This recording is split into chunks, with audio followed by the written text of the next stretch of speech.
Greetings to you all this morning in the matchless name of our Lord and Savior Jesus Christ. இந்த காலை நேரத்திலும் ஈடு இணையில்லாத ஆண்டவர் இயேசு கிறிஸ்துவின் இனிய திருநாமத்தில் உங்கள் ஒவ்வொருவரையும் வாழ்த்துகிறோம். Thank God for giving us this opportunity to share God's word in this morning devotion in our 21 days fasting and praying. நம்முடைய 21 நாட்கள் உபவாச ஜெப தியானத்தில் கர்த்தருடைய வார்த்தையை பகிர்ந்தளிக்க இந்த பாக்கியத்தை தந்த தேவனுக்கு நன்றி சொல்கிறேன். Very nice to see you all join here in our 21 days fasting. And on behalf of our dear pastor and Sister Kezia and the entire pastoral team, we extend a warm welcome and we appreciate your joining today as well.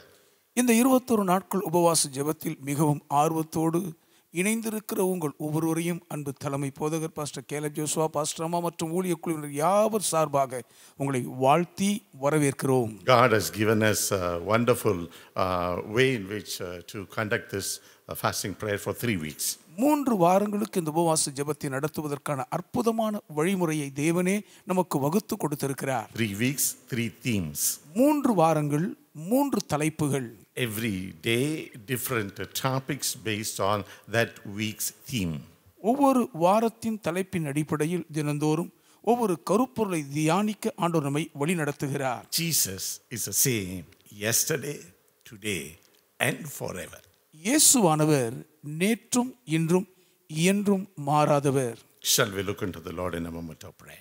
கர்த்தரை நோக்கி பார்த்து ஜெபிப்போமா? Our gracious and loving Heavenly Father, கிருபையும் அன்பும் நிறைந்த எங்கள் பரலோக we பிதாவே, thank you, Lord, for this wonderful pleasure and a privilege that you have given us to fast and pray in your holy presence. உம்முடைய பரிசுத்த பிரசன்னத்தில் உபவாசித்து ஜெபிப்பதற்கு கர்த்தர் எங்களுக்கு தந்திருக்கும் விலையேற பெற்ற இந்த பேரின்ப நேரத்துக்காக நன்றி சொல்கிறோம். Thank you for the themes and thank you for the topics that you have so graciously given us so that we can pray specifically. திட்டவட்டமாய் நாங்கள் ஜெபிப்பதற்கு ஏதுவாக ஆண்டவர் எங்களுக்கு கொடுத்திருக்கும் அற்புதமான கருப்பொருள்கள் தலைப்புகளுக்காக மனதார உமக்கு நன்றி சொல்கிறோம். Your word says that we must trust in the Lord and lean not in our own understanding. நாங்கள் எங்கள் சுயபுத்தியின் மேல் சாராமல் கர்த்தரையே நம்பி இருக்கும்படி உம்முடைய திருவார்த்தை சொல்கிறதே.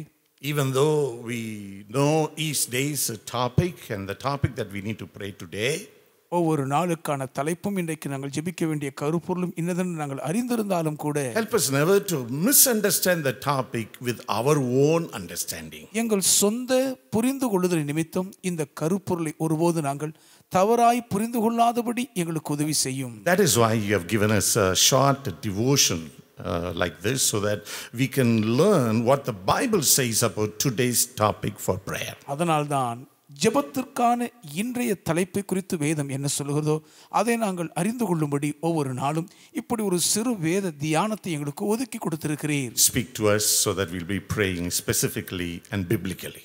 வேதாகம ரீதியில் திட்டவட்டமாக நாங்கள் ஜெபிப்பதற்கு ஏதுவாக கர்த்தர் எங்களோடு பேசுவீராக. Give you all the glory, honor and praise. சகல மகிமை கனம் துதி உமக்கே உரித்தார். Jesus' wonderful name we pray. இயேசுவின் அற்புத திருநாமத்தில் ஜெபிக்கிறோம் பிதாவே. Shall we all say amen? எல்லாரும் சேர்ந்து ஆமென் என்று சொல்லுவோமா? Very nice. So many of you have joined here. இங்கே அநேகர் இணைந்திருப்பதை பார்ப்பதே பெரும் மகிழ்ச்சிதான். God bless you all. கர்த்தர் உங்கள் அனைவரையும் ஆசீர்வதிப்பாராக. This morning's topic is Jesus is planting us strategically. இயேசுவானவர் தமது மூலோபாய திட்டத்தின்படி திட்டவட்டமாக நம்மை நிலைநிறுத்தி நாட்டுகிறார் என்பதுதான் இக்காலையின் தலைப்பு. The topic this morning is Jesus is planting us strategically. இயேசுவானவர் நம்மை தமது மூலோபாய திட்டத்தின்படி நிலைநாட்டுகிறார் என்பதை இக்காலையின் தலைப்பு. There is a particular passage of scripture the Lord wants to share with us. ஒரு குறிப்பிட்ட வேதாகம பகுதியிலிருந்து கர்த்தர் நம்மோடு பகிர்ந்து கொள்ள வாஞ்சிக்கிறார். Myself and dear Pastor Boaz will be reading it alternately in English and Tamil. ஆங்கிலத்தின் தமிழிலும் அடியேனும் பாஸ்டர் மாறி மாறி படிக்கிறோம். The passage is in 1 Kings chapter 17 verse 2 to 7. இந்த வேத பகுதி 1 ராஜாக்கள் 17ஆம் அதிகாரத்தின் 2 முதல் 7 வரையுள்ள வசனங்கள் ஆகும். 1 Kings 17 2 to 7. 1 ராஜாக்கள் 17 2 முதல் 7 வரை. Verse 2 begins like this. இரண்டாவது வசனம் இப்படியாக ஆரம்பிக்கிறது. Then the word of the Lord came to Elijah saying, பின்பு கர்த்தருடைய வார்த்தை எலியாவுக்கு உண்டாயிற்று. Get away from here and turn eastward and hide by the brook Cherith which flows into Jordan. கர்த்தர் அவரை நோக்கி, நீ இவ்விடத்தை விட்டு கீழ் திசையை நோக்கி போய் யோர்தானுக்கு நேராயிருக்கிற கேரீத் ஆற்றண்டையிலே ஒளித்து கொண்டிரு. And it will be that you shall drink from the brook, and I have commanded the ravens to feed you there. அந்த ஆற்றின் தண்ணீரை குடிப்பாய், அங்கே உன்னை போஷிக்க காகங்களுக்கு கட்டளையிடுவேன் என்றார். So Elijah went and did according to the word of the Lord, and he went and stayed by the brook Cherith, which flows into Jordan. எலியா போய் கர்த்தருடைய வார்த்தையின்படியே யோர்தானுக்கு நேராக இருக்கிற கேரித் ஆற்றண்டையிலே தங்கி இருந்தார். The ravens brought him bread and meat in the morning and bread and meat in the evening, and he drank from the brook. காகங்கள் அவருக்கு விடியற் காலத்தில் அப்பமும் இறைச்சியும் சாயங்காலத்தில் அப்பமும் இறைச்சியும் கொண்டு வந்தது. தாகத்திற்கு அந்த ஆற்றின் தண்ணீரை குடித்தார். And it happened after a while that the brook dried up because there had been no rain in the land. தேசத்தில் மழை பெய்யாதபடியினால் சில நாளுக்கு பின்பு அந்த ஆறு வற்றி போயிற்று.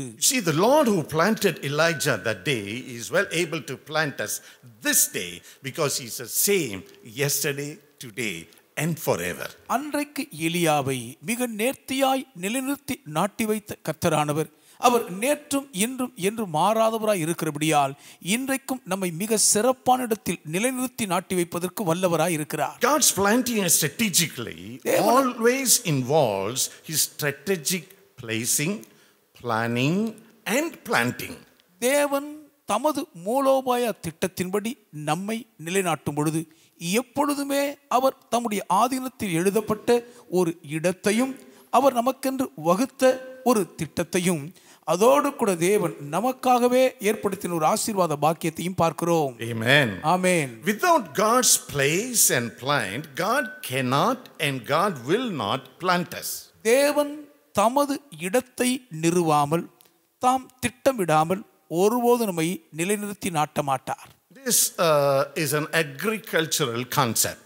இது ஒரு விவசாய ரீதியில் சம்பந்தப்பட்ட கோட்பாடாகும். A professional farmer, if in case he need to plant a tree, say coconut or a mango, he needs to find a place. கைதேர்ந்த விவசாயியா இருக்கிற ஒருவர் ஒரு தென்னங்கன்றையோ மாங்கன்றையோ ஒரு இடத்தில் நாட்ட வேண்டும் என்று விரும்பினால் அதற்கு அவர் சரியான திட்டமிடப்பட்ட ஒரு இடத்தை கண்டுபிடிக்க வேண்டும். Anyone can plant anything. யார் வேண்டுமானாலும் எதையும் நாட்ட முடியும். But a professional farmer is strategic. He not only need to find the place, he needs to plan the way in which he is going to plant. ஆனால் கைதேர்ந்த ஒரு விவசாயியோ மிகவும் வரைமுறைப்படுத்தப்பட்ட திட்ட ரீதியில் ஒரு இடத்தை தேர்ந்தெடுத்து அதற்காக திட்டமிட்டு அவர் நாட்டுவார். So without God's place and plan, God cannot and will not plant us. தேவன் நிர்ணயித்த இடம் இல்லாமல் வகுத்த திட்டம் இல்லாமல் தேவனால் நம்மை நிலைநிறுத்தி நாட்ட முடியாது. So number one, the placing God offers. முதலாவது தேவன் நமக்காக தந்த இடம் இன்றியமையாதது. The placing God offers. தேவன் தந்த இடம். 1 Kings chapter 17 verse 2 to 4. 1 ராஜாக்கள் 17:2 முதல் 4 வரை. You note it down and you can take time and to go through those passages. குறித்து வைத்து நேரம் எடுக்கும் பொழுது அந்த வேத பகுதியை படித்து பாருங்கள். 1 Kings 17 2 to 4. 1 ராஜாக்கள் 17:2 முதல் 4 வரை. The context is that Elijah had stood before Ahab the king of Israel and delivered a prophetic message. இஸ்ரவேலின் ராஜாவுக்கு முன்பாக நின்று மிகவும் தைரியமான ஒரு செய்தியை எலியா தீர்க்கதரிசி சூளுரைத்த ஒரு சுற்றுச்சூழல் அது. Now the very next word from God is a command to hide himself away. உடனடியாக போய் அவ்விடம் விட்டு வேறிடத்தில் தன்னை ஒளித்துக் கொள்ள வேண்டும் என்பது தேவன் அவருக்கு கொடுத்த ஒரு கட்டளை. It appears like God wanted to keep Elijah away from Ahab. ஆகாபின் கண்களுக்கு தூரமாக தேவன் எலியாவை விலக்கி வைக்க வேண்டும் என்று விரும்பியது போல் தெரிகிறது. You see, God's ways are not our ways. தேவனுடைய வழிகள் நமது வழிகள் அல்ல என்பதை God's பார்க்கிறோம். plan was to transform Elijah the Tishbite, as you see in 1 Kings 17:1. 1 ராஜாக்கள் 17:1 படிக்கிறபடி திஸ்பியனாகிய எலியாவை மறுரூபப்படுத்த வேண்டும் என்பது தேவனுடைய திட்டம். He wanted to accomplish to transform Elijah the Tishbite into Elijah the man of God, as you see in 1 Kings 17:24. 1 ராஜாக்கள் 17ஆம் அதிகாரம் 24ஆம் வசனத்தில் பார்க்கிறபடி இந்த திஸ்பியனாகிய எலியாவை தேவனுடைய மனுஷனாகிய எலியாவை மறுரூபப்படுத்த வேண்டும் என்பதுதான் தேவனுடைய நோக்கம். To accomplish this, God didn't send Elijah to Brooklyn University. இந்த தமது திட்டத்தை நிறைவேற்றி முடிப்பதற்கு தேவன் தம் தாசனாகிய எலியாவை புரூக்ளின் பல்கலைக்கழகத்துக்கு அனுப்பி வைக்கவில்லை. You all know Brooklyn University is a renowned worldwide university. உலகத்தில் பிரசித்தி பெற்ற புகழ்பெற்ற ஒரு பல்கலைக்கழகம் புரூக்ளின் பல்கலைக்கழகம் என்று யாவரும் அறிவோம். Well, God didn't send Elijah to Brooklyn University. என்றாலும் தேவன் எலியா தீர்க்கதரிசியை புரூக்ளின் பல்கலைக்கழகத்துக்கு பயில அனுப்பவில்லை. Instead, God sent Elijah to the Brook University. அதற்கு மாறாக தேவன் எலியாவை புரூக் பல்கலைக்கழகத்துக்கு அனுப்பினார். Brook Cherith. Cherith Brook. So God sent Elijah to the Brook University. ஆகவே தேவன் எலியாவை இந்த புரூக் பல்கலைக்கழகத்துக்கு அனுப்பினார். Let us learn from Elijah what he learned from the Brook University. இந்த புரூக் பல்கலைக்கழகத்தில் எலியா எதையெல்லாம் கற்று தேர்ந்தார் என்பதை நாம் பார்ப்போமா? Talking about the placing God offers. தேவன் நமக்கு தரக்கூடிய இடம் என்று பேசும்போது Number one, the name of the place. முதலாவது அந்த இடத்தின் பெயர் முக்கியம். The name of the place. அந்த இடத்தின் பெயர். The name of the place, Bible says, it is Cherith. You find that in 1 Kings 17:3. 1 ராஜாக்கள் 17:3 பார்க்கும் பொழுது அந்த இடத்தின் பெயர் கேரித் என்று வேதம் வரையறுக்கிறது. The name of that place was Cherith. அந்த இடத்தின் பெயர் Cherith. This word means to cut off or cut down. Cherith என்றால் துண்டிக்கப்படுதல் இல்லாவிட்டால் வெட்டி போடப்படுதல் என்பதாகும். God had to cut off Elijah from public view so that God could cut him down to size. தேவன் அவரை துண்டு துண்டாய் கீழே வெட்ட வேண்டும் என்பதற்காக பொதுமக்கள் பார்வையில் இருந்து துண்டித்து கொண்டு போக வேண்டும் என்பதுதான் தேவனுடைய நோக்கம். One of the hardest lessons we will ever learn is that God must send us to Cherith before he can use us for his glory. தம் திருநாம மகிமைக்காக தேவன் நம்மை பயன்படுத்துவதற்கு முன்பதாக நம்மை ஓரிடத்திற்கு மறைவாக கொண்டு போய் கற்றுக் கொடுப்பதுதான் கடினமான பாடம். The way a professional agriculturist plant something, sometimes you plant a stem, they chop off, they chisel off certain things and then they plant the branch. தொழில் ரீதியாய் கைத்தேர்ந்த ஒரு விவசாயி நிபுணர் எதையாகிலும் நாட்டி வைக்க வேண்டும் என்றால் சில நேரங்களிலே ஒரு தண்டை வெட்டி அதற்கு தேவையில்லாத கிளைகள் எல்லாம் துண்டித்து அகற்றிவிட்டு அதன் அடித்தண்டை மட்டும் நாட்டி வைப்பது வழக்கம். That is when it gives out a root and then shoot and it is planted. அப்படி இருந்தால் மட்டும்தான் அது கீழே வேர்கொண்டு முளைவிட்டு கிளம்பி வளரும். Likewise, God must take us away and chisel us down so that his image will be more clearly revealed in us. அதைப் போலவே தான் தேவனும் கூட அவருடைய சாயல் மிக தெளிவாக நம்மிலிருந்து வெளிப்பட வேண்டும் என்பதற்காக நம்மை துண்டித்து அகற்றி தேவையில்லாத காரியங்களை செதுக்கி சீர்படுத்துகிறார். Just as a silversmith heats the silver and skims off the dross until he can see his image in the silver.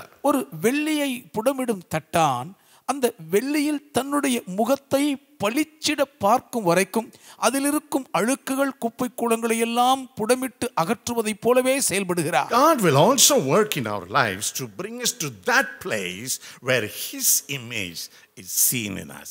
தேவனுடைய தெய்வீக சாயல் நம்மில் துல்லியமாய் காணப்படுகிற நிலைக்கு தேவன் நம்மை அப்படித்தான் கொஞ்சம் கொஞ்சமாய் புடமிட்டு சுத்தம் பண்ணுகிறார். Having seen the name of the place, இடத்தின் பெயர் என்னதென்று கவனித்தபடியால் secondly we'll see the nature of the place. அடுத்து அந்த இடத்தின் தன்மையை பார்ப்போம். The nature of that place. அந்த இடத்தின் தன்மை. It was a hidden place. அது ஒரு மறைவான இடம். God told Elijah to hide yourself.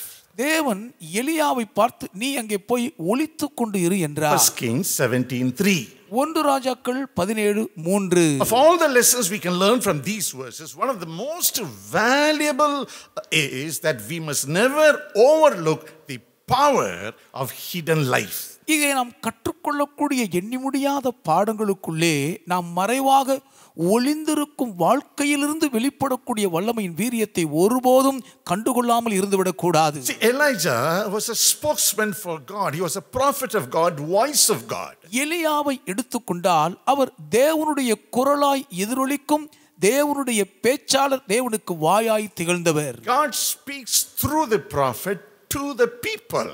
தேவன் தமது தீர்க்கதரிசியின் மூலமாய் ஜனங்களோடு கூட பேசுகிறார். Whereas Elijah was placed where there was no one to minister or prophesy to.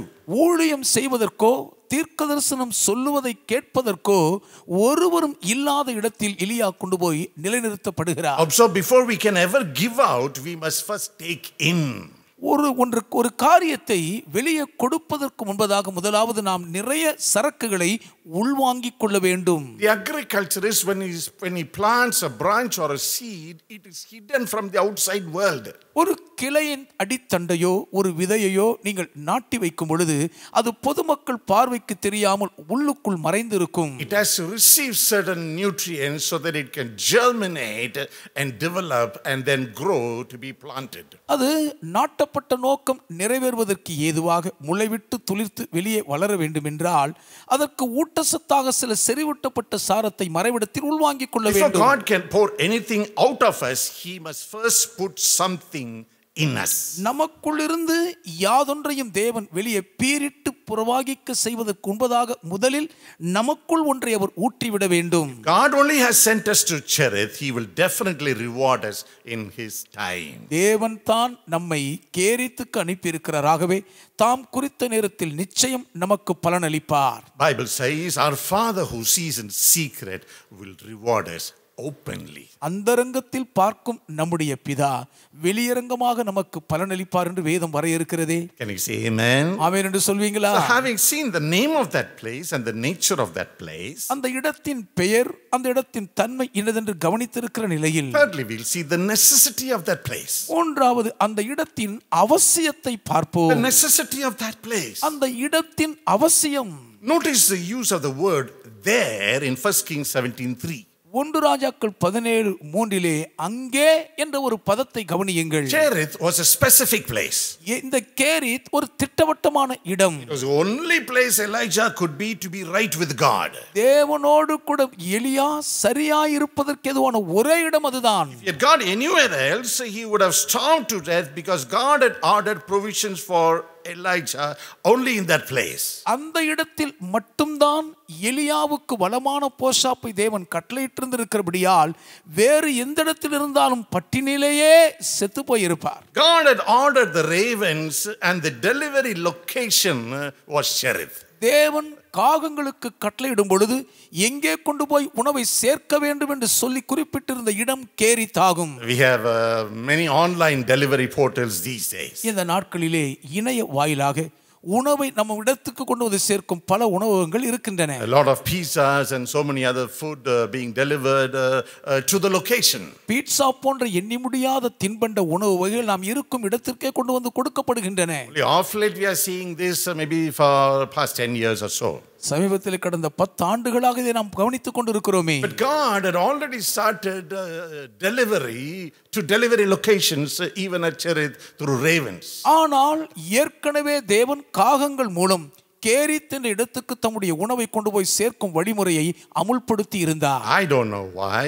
Maybe I may be wrong. I may be right. I do not know why most of the delivery executives wear black like raven when they come for delivery. இந்த நாட்களிலே நான் சொல்வது சரியாகவோ தவறாகவோ இருக்கலாம் தெரியவில்லை. நம்முடைய உணவை கொண்டு வந்து கொடுக்கக்கூடிய பெரும்பாலானவர்கள் கருப்பாக இருப்பது காரணம் புரியவில்லை. So the delivery location was Cherith. ஆனால் அந்த உணவை கொண்டு வந்து சேர்க்க வேண்டிய இடம் Cherith. It was the only place to be. அந்த ஒரு இடத்தில் மட்டும்தான் இருக்க வேண்டும். Well, the best way to survive it is submit to it. உயிர் பிழைத்து தாக்கு பிடிப்பதற்கு சிறந்த வழி அதற்கு அடிபணிய அர்ப்பணித்திருப்பதே. Submit to what? எதற்கு ஒப்பு கொடுக்க வேண்டும்? The strategic placing God offers. மூலோபாய திட்டத்தின்படி தேவன் தரும் இடத்தில் இருக்க வேண்டும். Having seen the placing God offers, தேவன் நமக்கு தந்த இடத்தை பார்த்தோம். secondly, we will go to the planning God orders. இரண்டாவதாக தேவன் கட்டளையிட்ட திட்டத்தை பார்ப்போம். The planning God orders. தேவன் கட்டளையிடுகிற திட்டம். 1 Kings 17:4-6. 1 ராஜாக்கள் 17:4 முதல் 6 வரை. God's strategic plan is always accompanied by God's provisions. தேவனுடைய மூலோபாய திட்டம் எப்பொழுதுமே தெய்வீக போஷாக்கோடு கூட சேர்ந்தே வருகிறது. He will never send us to a place in life where He does not give us all we need to make it through that place. ஒரு இடத்தில் தாக்குப்பிடித்து சமாளிப்பதற்கு தேவையான எல்லாவற்றையும் கொடுக்காமல் ஒரு ஒருபோதும் ஒரு இடத்திற்கு தேவன் நம்மை கொண்டு போகவே மாட்டார். His plan for his place is always complete with his provisions for that place.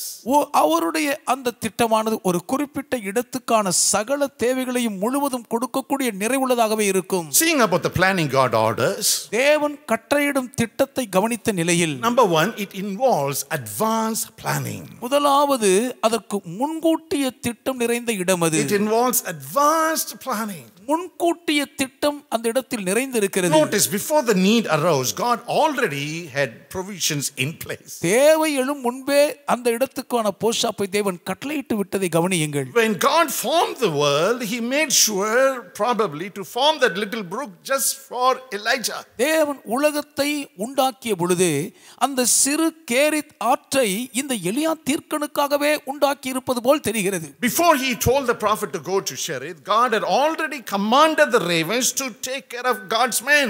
Cherith ஆற்றண்டை தீர்க்கதரிசி போக வேண்டும் என்று சொல்வதற்கு முன்பதாக அவரை போஷிக்கும்படி காகங்களுக்கு தேவன் கட்டளையிட்டு விட்டார். There you find in the Tamil verse it says காகங்களுக்கு கட்டளையிடுவேன். It appears as if God is saying, I will tell the ravens, I will command the ravens. But in the English Bible it says, I've already commanded the ravens. தமிழிலே படிக்கும் பொழுது உன்னை போஷிக்கும்படி நான் காகங்களுக்கு கட்டளையிடுவேன் என்று சொல்கிறார். ஆனால் ஆங்கில வேத வார்த்தையின்படி ஏற்கனவே நான் முன்கூட்டிய காகங்களுக்கு உன்னை போஷிக்க அங்கே கட்டளையிட்டு விட்டேன் என்று சொல்கிறார். In other words, it's like God telling Elijah, I've already booked your order. The delivery guys are already on the way. You better see to it that you go to the location where you need to receive them. Hallelujah. Hallelujah. வேறு வார்த்தையில் பார்க்கும் பொழுது தேவன் எலியாவை பார்த்து உமக்கு உணவு கொண்டு வந்து கொடுப்பதற்கு ஏற்கனவே நான் ஒழுங்கு செய்து விட்டேன். என்ன எங்கே வந்து சேருமோ அந்த இடத்திற்கு நீ போய் இருப்பதுதான் நல்லது என்று சொல்லுகிறார். You see, this lets us know that nothing catches God by surprise. எதுவுமே தேவனை ஆச்சரியத்தில் வியப்படைய செய்ய முடியாது என்பது இது தெளிவுடன் உணர்த்துகிறது. Serve a God who's already alive tomorrow. நாளைய தினத்துக்குள் முன்னமே உயிரோடு ஜீவிக்கும் ஜீவதேவனை ஆராதிக்கிறோம். The Lord is already there and he has already placed whatever we will need in our path, if only we would be led by him. நாம் மாத்திரம் தேவனால் வழிநடத்தப்படுவோம் என்று சொன்னால் நாம் போகும்படி தேவன் நிர்ணயித்த இடத்தில் ஏற்கனவே நமக்கு தேவையான எல்லாவற்றையும் ஒழுங்கு செய்துவிட்டு நம்முடைய பாதையில் பயணிக்கிறார். Secondly, God's planning involves amazing provisions. இரண்டாவதாக தேவனுடைய திட்டமிடுதலில் ஆச்சரியமான போஷாப்பு நிறைந்த இடம். Amazing provisions. ஆச்சரியமான போஷாப்பு. God used a bubbling brook and regular ravens to feed Elijah as long as he was stationed in God's place. தேவனுடைய இடத்தில் அவர் இருந்த வரைக்கும் பொங்குகிற கேரித் நீரூற்றையும் அவருக்கு போஷிக்கும் காகங்களையும் தேவன் கொடுத்திருந்தார். Did you notice the words that I used while sharing this? இதை சொல்லும்போது நான் பயன்படுத்தின வார்த்தைகளை கவனித்தீர்களா? He used a bubbling brook பொங்கி வழியும் நீரூற்றை பயன்படுத்துகிறார். and regular ravens. தொடர்ந்து வரும் காகங்கள். They were not robos. They were not robo ravens. அவைகள் இயந்திர கதியில் உண்டாக்கப்பட்ட காகங்கள் அல்ல, இயல்பான ஜீவராசிகளான காகங்கள். They were just regular ravens. வழக்கமான காகங்கள் அவைகள். So this is remarkable because usually ravens are scavengers. பொதுவாக காகங்களை எடுத்துக்கொண்டால் அவைகள் இந்த கேடுகளை அழிவுகளை சுத்தம் பண்ணும் துப்புரவு தொழிலாளிகள். ஆகவே இது ஆச்சரியம்தான். Yet God suspended the laws of nature to meet the need of his man placed by him. தம்மால் ஒரு இடத்தில் நியமிக்கப்பட்ட தம்முடைய மனுஷனுடைய தேவையை சந்திப்பதற்காக இயற்கையான வழிமுறையின் மரபையே தேவன் மாற்றி அமைத்தார். Listen to this, it is very interesting. இதை கொஞ்சம் கவனமாய் கேளுங்கள், சுவாரஸ்யமிக்கது. God knows what we need. நமக்கு என்ன தேவை என்பதை தேவன் அறிவார். He also knows where we are. நாம் எங்கே இருக்கிறோம் என்றும் அவர் அறிந்திருக்கிறார். And he as well knows where the provisions we need are. அதுபோலவே நமக்கு எங்கே எல்லா போஷாப்பும் தேவைப்படுகிறது என்பதும் அவருக்கு தெரியும். He will not only meet our needs, அவர் நம்முடைய தேவைகளை சந்திப்பதோடு மட்டுமல்லாமல் he will also see to it that our needs meet us wherever he has placed us. Amen. ஆமென். தேவன் நம்மை எங்கெங்கெல்லாம் வைத்திருக்கிறாரோ அங்கேயே நம்முடைய தேவைகள் வந்து நம்மை சந்தித்து விடுவதற்கும் கவனமாக இருக்கிறார். It's a beautiful experience to relation life. வாழ்க்கையிலே சிலாகித்துக் கொள்வதற்கு ஏதுவான அற்புதமான அருமை அனுபவம் இது. Definitely amazing provision. உண்மையில் இது ஆச்சரியமான போஷிப்பே. Thirdly, God's planning involves abundant peace. மூன்றாவது, தேவனுடைய திட்டமிடுதலுக்குள் அளவு கடந்த சமாதானம் நிறைந்திருக்கும். Abundant peace. அளவு கடந்த சமாதானம். 1 Kings 17:5. 1 ராஜாக்கள் 17:5. 1 Kings 17:5 says, 1 ராஜாக்கள் 17:5 சொல்லுகிறது. So Elijah went and did according to the word of the Lord. எலியா போய் கர்த்தருடைய வார்த்தையின்படியே தங்கி இருந்தார். Wherever God places us, the sooner we come to the place of maturity, தேவன் நம்மை எங்கெங்கு வைக்கிறதா இருந்தாலும் எவ்வளவு சீக்கிரத்தில் நாம் அதற்குரிய முதிர்ச்சியின் தேர்ச்சியை அடைகிறோமோ, where we do not question God, தேவனை எதிர்த்து கேள்வி கேட்காத நிலையை அடைந்தால், but happily do according to whatever he tells us, அவர் என்ன சொன்னாலும் அதை சந்தோஷமாய் அதன்படி செய்யும் பட்சத்தில் we will not only be on God's payroll, நாம் தேவன் நமக்கு சம்பளம் கொடுக்கும் அந்த வரிசையில் இருப்பது மட்டுமல்ல, we will not only be on God's payroll, we will also have God's abundant peace. தேவன் நமக்கு சம்பளம் கொடுக்கும் அந்த நிலையில் இருப்பது மட்டுமல்லாமல் அளவு கடந்த தேவ சமாதானத்தையும் அடைவோம். At times such abundant peace would be exceedingly above payrolls as long as we are abiding within God's place and God's plan. தேவன் குறித்த இடத்துக்குள் தேவனுடைய திட்டத்தின்படி நாம் நிலைத்திருக்கிற காலம் வரைக்கும் சில நேரங்களில் தேவன் நமக்கு கொடுக்கக்கூடிய சம்பள பண உதவியை விட அவர் கொடுக்கும் சமாதானம் அளவு கடந்த அளப்பரியதாயிருக்கும். How many of you believe this? Can you say amen? எத்தனை பேர் விசுவாசிக்கிறீங்க? ஆமென் என்று சொல்வீங்களா? So having seen God's strategic placing and God's strategic planning, தேவனுடைய மூலோபாய திட்டப்படி உள்ள இடத்தையும் தேவனுடைய மூலோபாய திட்ட வரையறையும் கவனித்திருக்கிற நிலையில், thirdly and lastly, we'll see the planting God ordains. மூன்றாவதாக கடைசியாக தேவன் நிர்ணயித்த நிலை நிறுத்தம் என்று பார்ப்போம். The planting God ordains. தேவன் நிர்ணயிக்கும் நிலை நிறுத்தம். 1 Kings 17:5 and 6.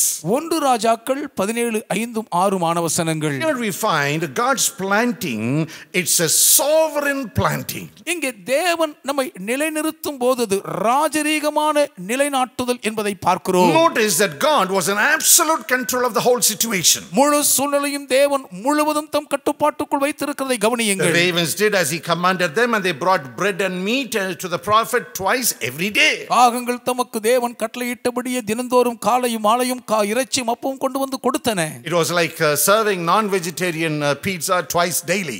ஒவ்வொரு நாளும் 2 முறை அசைவ வகை பீட்சாவை கொண்டு வந்து கொடுப்பது போல் இருந்தது. The brook continued to provide liquid refreshment as well. அந்த நீரோடையவருக்கு தேவையான அந்த நீராகாத புத்துணர்ச்சியை கொடுத்து கொண்டே இருந்தது. All of this was ordered by the Lord to plant faith within Elijah that God was in total control of what happened. நடக்கிற எல்லாமே தேவனுடைய பூரண கட்டுப்பாட்டுக்குள் தான் இருக்கிறது என்று அசைக்க முடியாத விசுவாசத்தை எலியா தேவனுக்குள் நங்கூரமிடவே தேவன் இவைகள் அனைத்தையும் செய்கிறார். Likewise, when we really come to the place where we fully trust, where we are fully trusting God and only God alone, அதுபோலவே நாமும் கூட தேவன் ஒருவரை மாத்திரமே முழுவதுமாக நம்பி பற்றி கொள்ளக்கூடிய இடத்துக்கு வரும்போது, it means we have really reached a great level of God's sovereign planting. அப்படி என்றால் தேவனுடைய ராஜரீக நிலைநாட்டுதலின் அந்த எல்லைக்குள் மெய்யாகவே கடந்து வந்து விட்டோம் என்று ஆகிவிடும். Secondly, God's planting,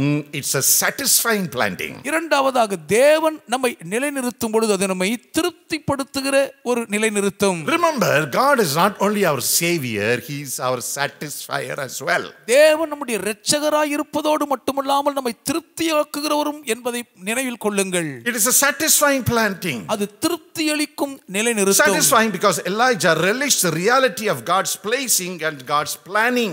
தேவனுடைய அந்த இடத்தின் திட்டமிடுதலை யதார்த்தமாய் எலியா அனுபவித்தபடியினால் திருப்தி அளித்தது. He found God's planting was so satisfying. தேவனுடைய நிலைநிறுத்தம் மிகவும் திருப்திகரமாக இருந்ததை அனுபவித்தார். When you know for sure that God himself has planted us strategically, then we will be satisfied anywhere, anytime, with anything. தேவன் தாம் தம்முடைய மூலோபாய திட்டத்தின்படி நம்மை நிலைநாட்டி இருக்கிறார் என்று அறியும் பொழுது அது எந்த இடமாயிருந்தாலும் எந்த நேரமாயிருந்தாலும் எப்பொழுதும் திருப்தியாயிருப்போம். Thirdly, God's planting, it's a submissive planting. மூன்றாவது தேவனுடைய நிலைநிறுத்தம் அடிபணியும் நிலைநிறுத்தமாகும். 1 Kings chapter 17 and verse 5. 1 ராஜாக்கள் 17:5. It tells us that Elijah went and dwelt by the brook. எலியா போய் அந்த கேரித் ஆற்றண்டையிலே தங்கி இருந்தார் என்று The வாசிக்கிறோம். word dwelt means to live. தங்கி இருந்தார் என்றால் அங்கே ஜீவனம் பண்ணுதல். Elijah wasn't there for an overnight camping trip. ஏதோ ஒரு நாள் ராத்திரி போய் தங்கி வருவதற்கான முகாமிட எலியா He போகவில்லை. intended to live in that place until the Lord tells him to go somewhere else. வேறு இடத்திற்கு போகும்படி கர்த்தர் தனக்கு சொல்லும் வரை அந்த இடத்திலேயே போய் தங்கி ஜீவிக்க சென்றார். That indeed is really strategic submissive planting. உண்மையாகவே அது வரைமுறைப்படுத்தப்பட்ட மூலோபாய திட்டத்தின்படி தேவனால் நாட்டப்படுவதே ஆகும். So far so good.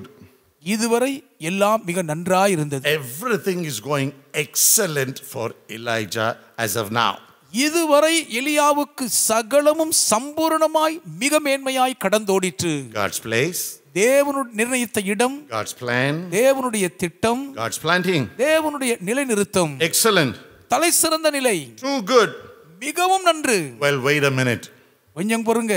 Despite being in God's strategic planting, இந்த மூலோபாய தேவனுடைய திட்டத்தின்படி நிலைநாட்டப்பட்டிருந்தாலும் 1 Kings 17:7 says 1 ராஜாக்கள் 17:7 சொல்லுகிறது, that stream of life-giving water ran dry. ஜீவனளிக்கும் கூடிய இந்த நீரோடை வற்றி போய்விட்டது. Just imagine how Elijah must have felt as he watched that stream grow smaller. கண்முன் பெருக்கெடுத்து ஓடிய நீரோடை சிறுத்து சிறுத்து வற்றி போவதை பார்க்கும் எலியாவின் இதயம் எப்படி இருந்திருக்கும்? And each day it gets narrower. ஒவ்வொரு நாளும் அதனுடைய எல்லை குறுகிக் கொண்டே வருகிறது. Then one day it was all gone. காலப்போக்கில் ஒரு நாள் எல்லாமே இருந்திடம் தெரியாமல் வற்றி போய்விட்டது. Nothing was left but a dry, cracked, streamed bed. ஒரு சொட்டு தண்ணீரும் மிச்சம் இல்லாமல் முழுவதுமாக வெடிப்புள்ள காய்ந்த அந்த இடம் மட்டுமே மிஞ்சி நின்றது. This happens to us as well. நமக்கும் கூட இப்படி நடப்பது இயல்புதாங்க. That job that we had invested in our lives dries up. நம்முடைய வாழ்க்கையில் கையளிக்கப்பட்டிருந்த அந்த உத்தியோக வேலை காய்ந்து வறண்டு போய்விடுகிறது. That person whom we have given ourselves completely walks out on us. சில நேரங்களிலே முழுவதுமாக யாரை நம்பி ஒப்பு கொடுத்திருந்தோமோ அவர்களே நம்முடைய வாழ்க்கை விட்டு கைவிட்டு வெளியேறி விடுகிறார்கள். Our health that has always been so robust breaks. எப்பொழுதும் துடிப்போடு இருந்த ஆரோக்கியம் திடீரென்று குன்றி போய் விடுகிறதே.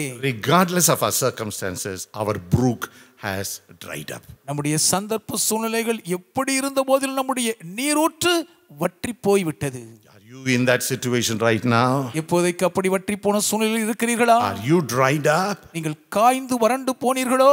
Listen to this. இதை கேளுங்கள். At such times we must never lose sight of two great truths. அப்படிப்பட்ட நேரத்தில் இரண்டு பேருண்மையின் சத்தியத்தை மட்டும் பார்வை விட்டு விலக்கி விடக் கூடாது. When we feel everything has dried up in our life, we must never let loose of two great truths. நம்முடைய வாழ்க்கை சம்பந்தப்பட்ட எல்லாமே காய்ந்து வற்றி போய்விட்டது என்று தெரிந்த உடனே நாம் இரண்டு மேன்மை தங்கிய சத்தியத்தை மட்டும் விலக்கி விடக் கூடாது. Number one, முதலாவது காரியம், note it down.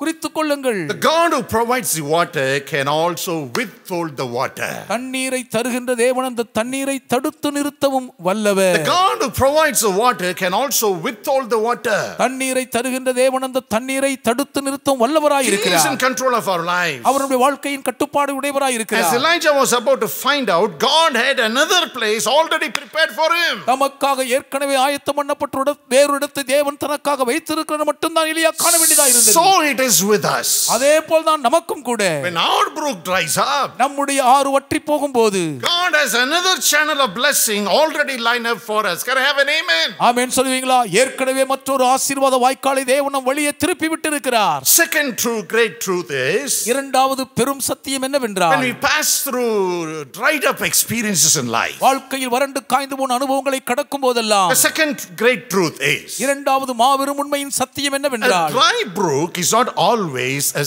sign of God's displeasure. வற்றி போன ஆறு எப்போதும் தேவனுடைய அதிருப்தியின் அடையாளமாக இருக்க அவசியம் இல்லை. Note it down. I'll say it one more time. இன்னும் முறை சொல்கிறேன், எழுதிக் கொள்ளுங்கள். A dry brook is not always a sign of God's displeasure. வற்றி போன ஆறு எப்போதும் தேவனுடைய அதிருப்தியின் அடையாளமாக இருக்க அவசியம் இல்லை. Certainly God uses events of life to correct us when you walk outside the will of God. நிச்சயமாகவே தேவ சித்தத்தை விட்டு தடமுரண்டு போகும்போது நம்முடைய வாழ்க்கையை திருத்துவதற்கு ஏதுவான சூழ்நிலையில் தேவன் அனுமதிப்பது மெய்தான். However, at times He will let our brook dry up and permits us with few challenges to overcome in the midst of sincerely serving Him. அதே நேரத்தில் உண்மையாய் தேவனுக்கு ஊழியம் செய்து கொண்டிருந்தாலும் கூட நம்முடைய ஊற்றை வற்றி போக செய்து சில சவாலான சூழ்நிலைகளை நாம் தைரியமாக எதிர்கொண்டு கடந்து வர அவர் வைப்பார். It happened to Abraham when he was called to offer Isaac. ஈசாக்கை பலி செலுத்த அழைக்கப்பட்ட நேரத்தில் ஆபிரகாமுக்கும் அப்படி நடந்தது. It happened to Joseph as he ministered in Potiphar's house. போத்திபாரின் வீட்டில் பணிவிடை செய்த யோசேப்புக்கும் அப்படிதான் நேர்ந்தது. It happened to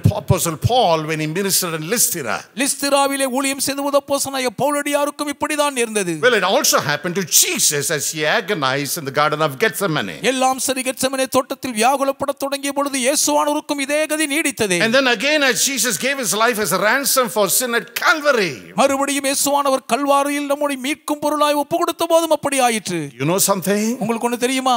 Elijah's dry brook came out because God was actually fulfilling Elijah's prayer and prophecy. உண்மையாகவே எலியாவின் ஜெபத்தோடு உரைக்கப்பட்ட தீர்க்கதரிசனத்தை தேவன் நிறைவேற்றுகிறவராய் இருந்தபடியால் தான் அவருக்கு இருந்த அந்த நீரூற்று வற்றி போயிற்று. Elijah's prayer had been answered as you find in James 5:17 and 18. யாக்கோபு 5:17-18 படிக்கிறபடி எலியா தீர்க்கர் ஏறெடுத்த ஜெபம் நிறைவேறி பதில் பெற்றது. And his prophecy has been fulfilled which he prophesied in 1 Kings 17:1. 1 ராஜாக்கள் 17:1 அவர் உரைத்த தீர்க்கதரிசனம் துல்லியமாய் நிறைவேறிற்று. That is why no water in the brook.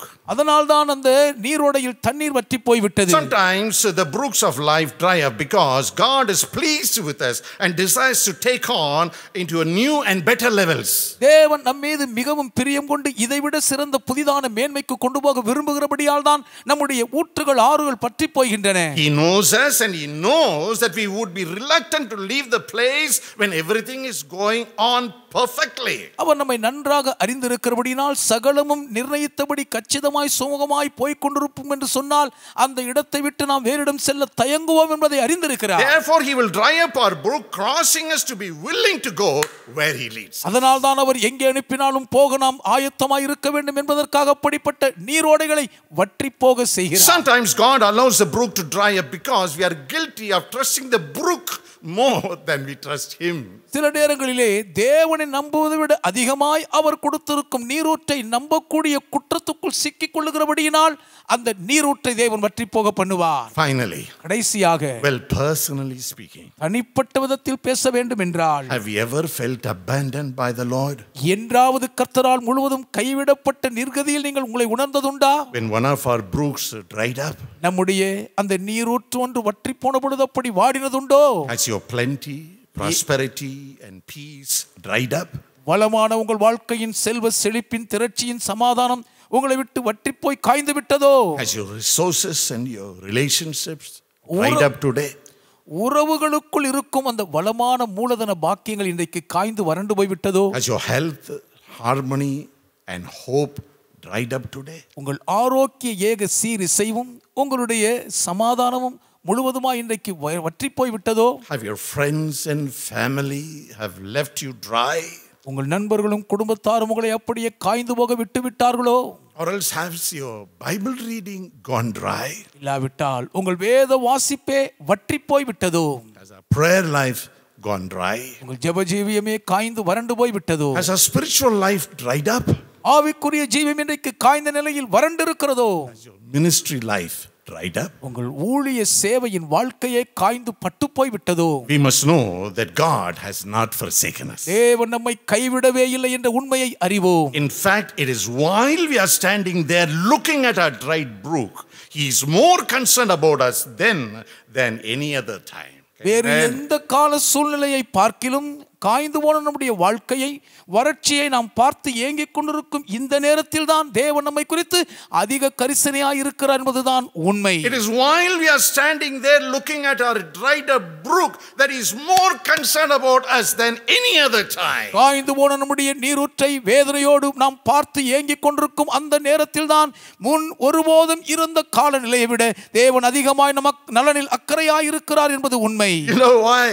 ஏன் தெரியுமா? It is because He was the one who placed us. அவர்தானே நம்மை அந்த இடத்தில் நாட்டினவர். He was the one who gave you the placement. அவர்தான் நமக்கு அந்த இடத்தை ஏற்படுத்தி He knows everything that you are going through in the place of placement. தேவன் உங்களை நாட்டின இடத்தில் நீங்கள் கடந்து போய் கொண்டிருக்கும் சவால்கள் எல்லாவற்றையும் அவர் அறிந்திருக்கிறார். He was the one who planned everything in that placement. அந்த இடத்தில் சகலத்தையும் திட்டம் பண்ணி தீர்மானித்தவர் அவரே. He was the one who planted you there. அவர்தான் உங்களை அங்கே நாட்டி வைத்திருக்கிறார். So He is responsible for everything that is happening and you are facing in that point. ஆகவே அந்த நிலையில் நடந்து கொண்டிருக்கிற எல்லாவற்றுக்கும் நீங்கள் சந்திக்கும் எல்லா சவால்களுக்கும் அவர்தான் உத்தரவாதி. He is watching you keenly, watching the dried up brook. காய்ந்து போன அந்த வற்றி போன நீரூற்றை மிகவும் உன்னிப்பாய் கருத்தோடு பார்த்து கொண்டிருக்கிறார். He cannot forget us. அவரால் நம்மை மறக்கவே முடியாதுங்க. Even though a mother can forget a child, one particular English translation says He cannot forget us.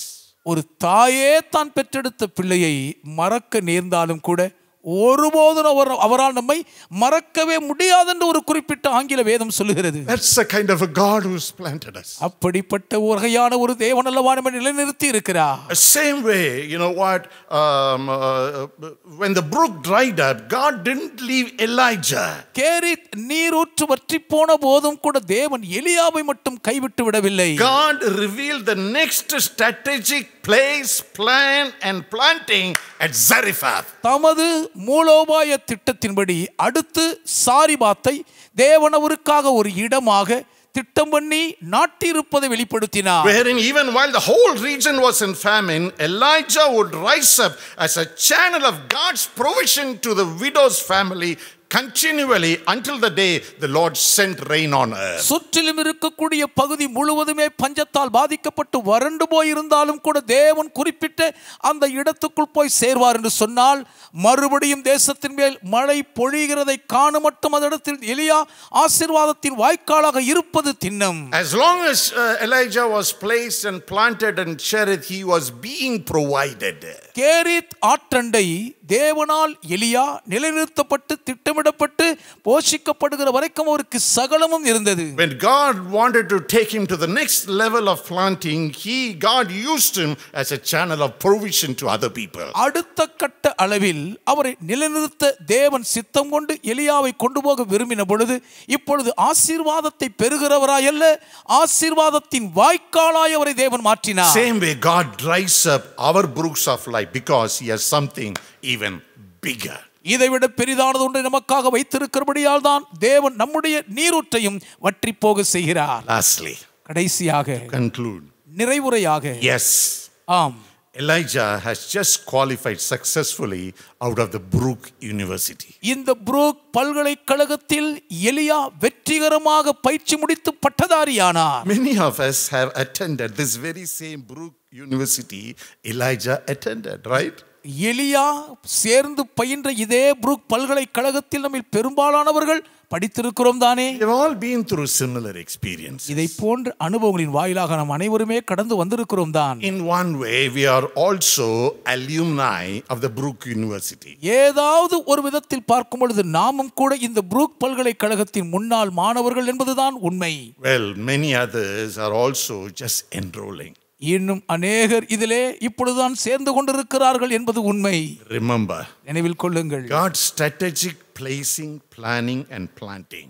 மூலோபாய தேவ திட்டத்தின்படி ஒரு இடத்தை நிர்ணயித்து அங்கே நமக்காக திட்டமிட்டு தேவன் நிலைநிறுத்தும் போது Makes us strategically fulfill God's strategic purposes anywhere, anyhow, anytime.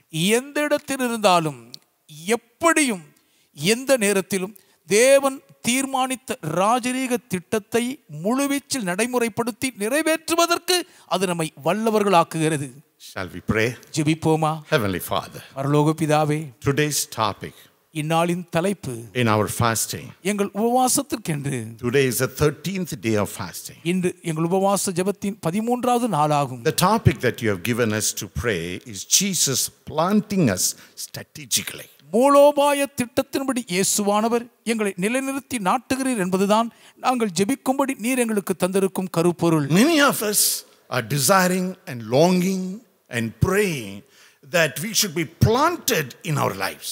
நாங்கள் எங்கள் வாழ்க்கையில் நிலைநாட்டப்பட்டிருக்க வேண்டும் என்று விரும்பி ஆசைப்பட்டு ஜெபித்துக் கொண்டிருக்கிறோம். Whether it may be in their personal lives, தனிப்பட்ட வாழ்க்கையில் என்று இருக்கலாம், maybe in their studies, படிப்பில் இருக்கலாம், their higher education, மேற்படிப்பிலும் இருக்கலாம், their employments. தங்களுடைய உத்தியோக வேலை வாய்ப்பிலும் இருக்கலாம். Many are waiting for placements. அநேகர் பல இடங்களிலே உத்தியோகத்தில் பணியமர காத்திருக்கிறார்கள். Many are waiting to be planted into a family. குடும்பமாய் நிலைநிறுத்தப்படும் பாக்கியத்தை காண There அநேகர் are those காத்திருக்கிறார்கள். waiting to be planted in careers. பலர் தங்களுடைய எதிர்கால பயணத்தில் நிச்சயமாய் நிலைநிறுத்தப்பட காத்திருக்கிறார்கள். There are so many of us who are waiting to be really planted and deep rooted and well blessed in businesses. உண்மையாகவே தொழில் வியாபார ரீதியிலே மிகவும் ஆழமாக வேரூன்றி நிலைநாட்டப்பட்டவர்களாய் கனி கொடுக்கும் ஆசீர்வாதத்தை பெற நாங்கள் காத்துக் கொண்டிருக்கிறோம். Of course, there are several of your people worldwide who are so eagerly looking forward to be planted in your ministry. உம்முடைய ஊழியத்தில் தாங்கள் மிகவும் ஆழமாய் உறுதியாய் நாட்டப்பட வேண்டும் என்று எண்ணி முடியாத அநேகர் உலகம் முழுவதும் எதிர்நோக்கி காத்துக் கொண்டிருக்கிறார்களே. Today you have made us very clear how you always intend to plant our lives.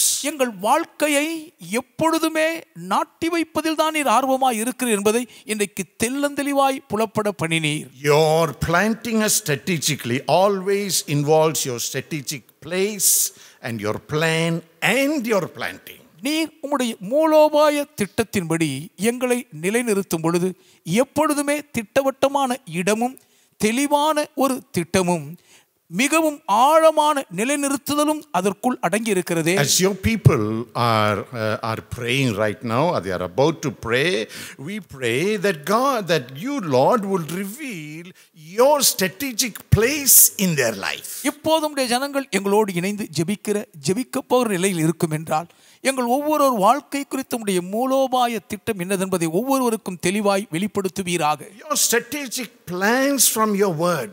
உம்முடைய வார்த்தைக்குள் இருக்கும் உம்முடைய திட்டவட்டமான நோக்கங்கள் வெளிப்படட்டும். And the way and the supernatural manner in which you intend to plant them in this world for your glory. உம்முடைய மகிமைக்கென்று இந்த உலகத்தில் நீர் இவர்களை நாட்ட வேண்டும் என்று சித்தம் கொண்டிருக்கிற உம்முடைய இயற்கைக்கு அப்பாற்பட்ட அந்த வேகம் வெளிப்படுவதாக. Just as you have already promised in your word, we shall definitely be planted as rivers of water by your grace and mercy. நீர் உம்முடைய வசனத்தில் ஏற்கனவே வாக்களித்திருக்கிறபடி உம்முடைய கிருபையினாலும் இரக்கத்தினாலும் நிச்சயமாகவே நாங்கள் நீர்க்கால்கள் ஓரமாய் நடப்பட்ட மரங்களாய் இருப்போம். Thank you for blessing us, O Lord. எங்களை ஆசீர்வதித்ததற்கு நன்றி கர்த்தாவே. Give you all the glory, give you all the honor, give you all the praise. சகல மகிமை கனம் துதி ஒருவருக்கே உரித்தாக்குகிறோம். In Jesus' wonderful name we pray. இயேசுவானவரின் அதிசயமான திருநாமத்தில் வேண்டி ஜெபிக்கிறோம் பிதாவே. Amen. Amen. Amen. Amen. May the grace of the Lord Jesus Christ, the love of God the Father, and the fellowship and the presence of the Holy Spirit be with you all now and forevermore until Jesus comes. Amen. Amen. Amen. Amen. God bless you. கர்த்தர் உங்களை ஆசீர்வதிப்பாராக. God be with you. கர்த்தர் உங்களோடு இருப்பாராக. Have a blessed day. ஒரு ஆசீர்வாதமான நாள் உங்களுக்கு இருப்பதாக. Amen. ஆமென்.